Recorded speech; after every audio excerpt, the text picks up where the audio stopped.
Hey guys, it's Rach. Welcome to another episode of the show. I've got my coffee, I've got my candle, I've got a crystal. I don't know what it does, but it's here and it looks beautiful and somehow it's helping us. So let's have a conversation about making your space a home.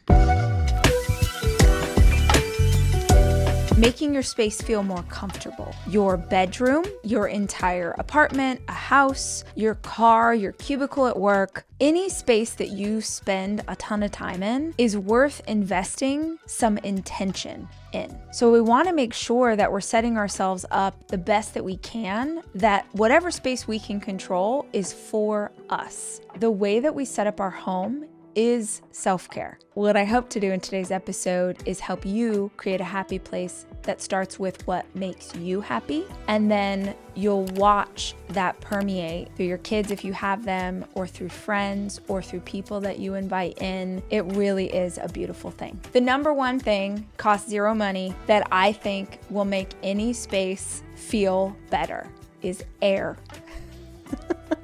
I'm not talking about AC. I am talking about every single morning I get up and I open all the windows and I open the back door. I feel like the air gets sort of stale overnight. There is something about just a breeze going through your house that moves things around, I think, energetically. It just feels better. The second thing I do every morning is Palo Santo. Essentially, Palo Santo is a piece of wood that you light on fire, and I just walk through the whole house with it. But it smells delicious. The third thing that I do to make the house feel like a home, this is actually something I read about in a magazine years ago when I was like 20 years old and trying to figure out how to set up a home for the first time. And I read this article that said, think of things that make you feel like you're at home. Like, what are one or two things that you love when you walk into someone's home and you see those things?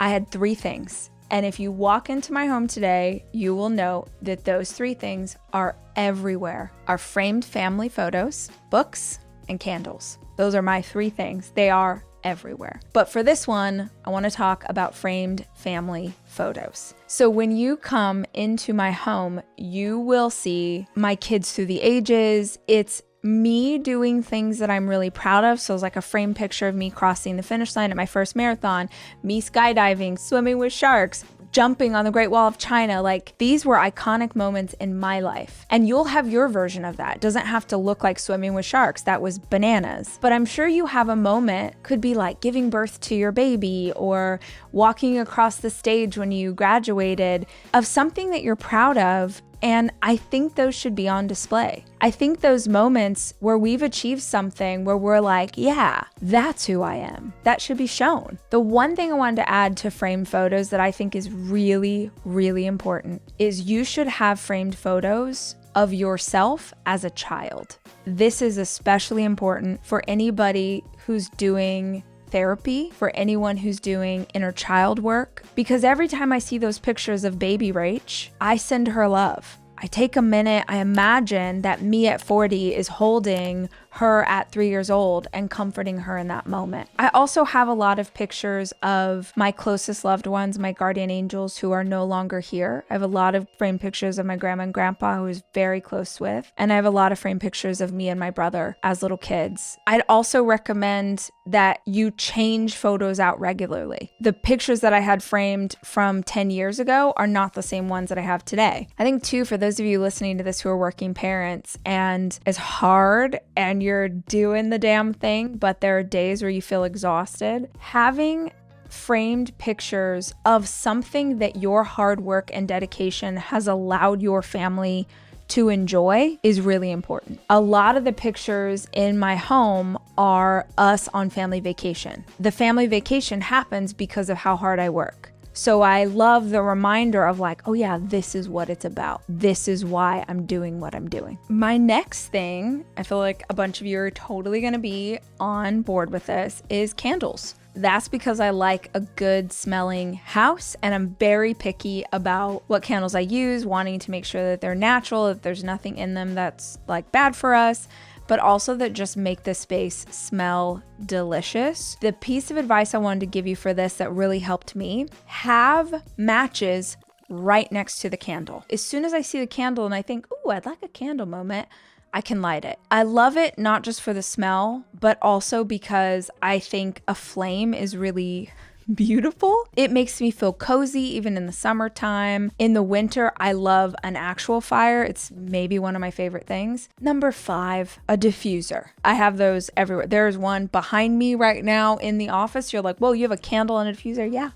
I like a double up. When you first walk into my home in the entryway, there's a big diffuser. So you are just hit with deliciousness. You're coming into a wave of smell good. If I know you're coming, that diffuser will always have been running for about an hour before you get here. That's how much I care that you are walking into like a beautiful, smell good environment. Little piece of advice from me to you is I keep the little bottles of oil. I'll keep it in the center console of my car. And then if I'm going into somewhere for a couple hours, or a lot of times I'll drive my car to the airport when I'm going out of town for a day or two, I'll open the bottle of essential oil and just like put it in the cup holder so it's sitting up.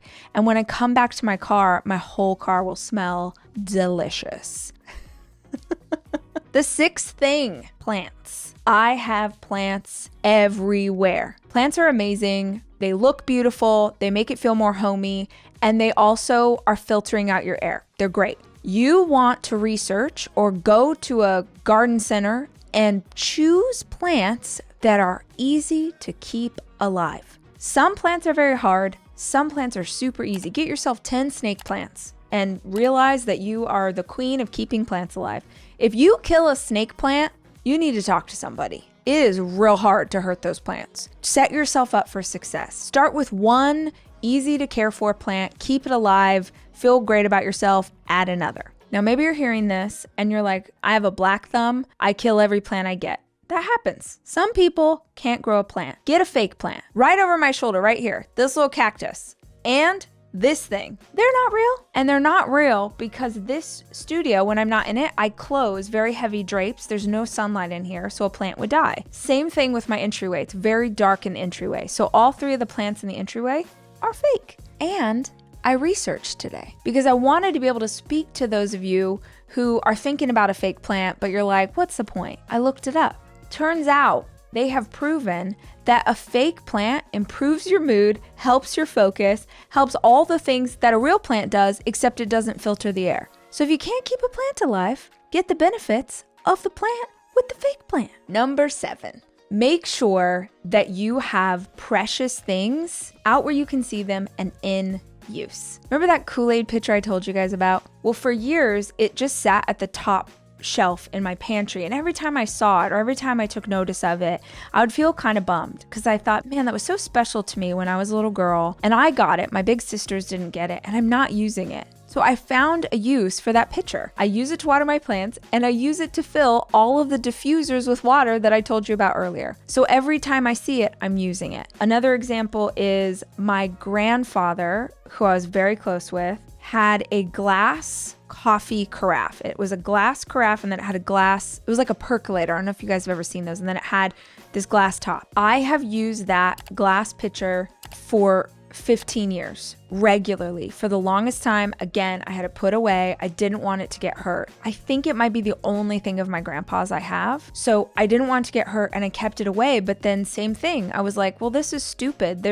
What's the memory involved in me hiding this thing out so it doesn't get hurt? So I put it on the stovetop. It stays there always. At some point in the last 15 years, one of the kids accidentally broke the top of it, but I still keep it out. And knock wood, I would hate for something to happen to it, but I would rather use it than not. And so that's a risk I'm willing to take. I use it to boil water for lemon water, for tea, for iced tea, like anything we need boiling water for, we use that pot. I know when we have lost people, especially, it feels really scary to only have a few things of theirs and risk that those things get hurt. I have a t-shirt of my big brother's that I love very much. And over the years, I've stained it. I've got like bleach stains on it and oil stains on it. And when those moments happen, I would cry because I would be like, this is all I have and I'm messing it up, but I would rather wear it. And I'm positive he would rather I wear it and get stains on it than like hide it in some box in my closet. Or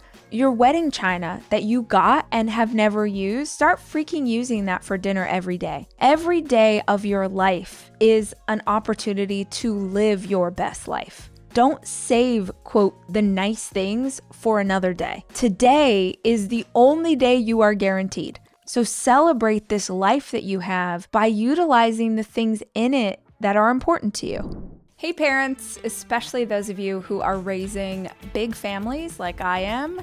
This episode is sponsored by the first ever Toyota Grand Highlander. This episode is all about creating spaces that make us feel the most comfortable.